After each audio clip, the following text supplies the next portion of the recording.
Magandang araw po sa inyong lahat mga kaibigan.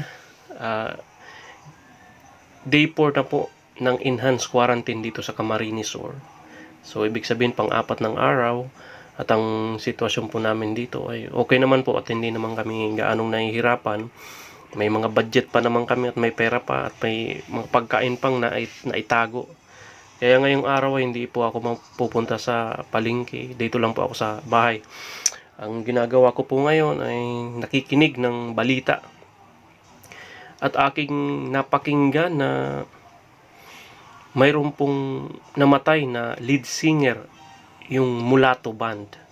Kung kayo po ay nakakakilala sa kanila, patay na po yung lead singer nilang si Joey Bautista. At ito po ay nag-concert sa Legazpi City. At ito po ay namatay raw sa coronavirus. Kaya naman po ang buong Legazpi ngayon ay entire lockdown dahil po sa pangyayaring ito.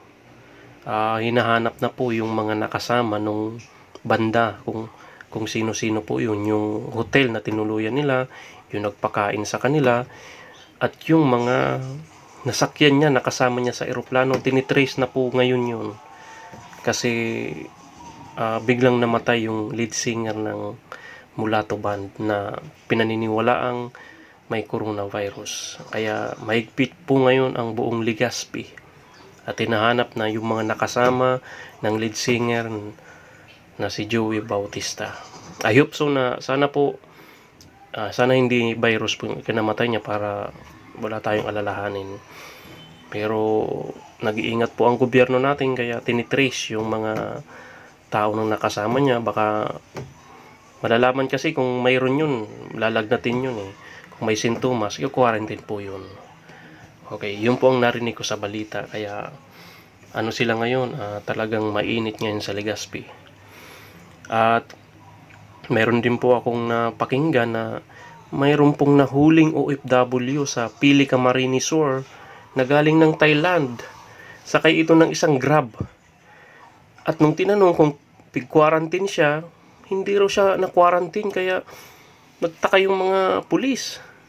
Kaya naman, dito, nagpaliwanag yung OFW, willing naman daw po siyang magpa-quarantine. Kaya, isinama ang babaeng ito at kinwarantine na galing sa Thailand.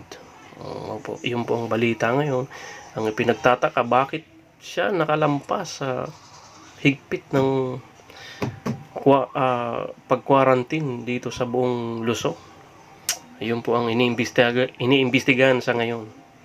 At mayroon naman nagsabi sa akin, kapitbahay ko, may binalita raw na taga Bumbon at isang 2 years old na bata na namatay at pinaniniwalaang may coronavirus. Hindi po pa ito sigurado kaya pinaniniwalaan pa lamang. Kaya naka-quarantine po raw ang buong pamilya nito kasi yung nanay ng bata ay galing isang OFW.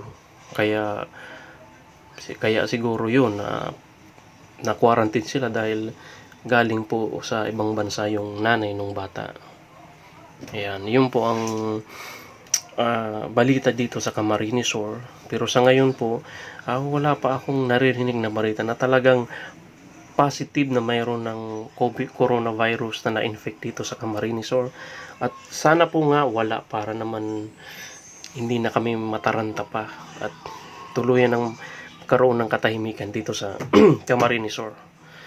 At yun lamang po at magandang umaga po sa inyong lahat and God bless po. Sana po ay maging ligtas tayong lahat at sana ay malampasan natin ang lahat ng pagsubok na ito at kaya natin to. Kasi hindi tayo pwedeng umatras, wala tayong aatrasan. Tuloy lang po ang laban. God bless po. Marami pong salamat sa inyong lahat.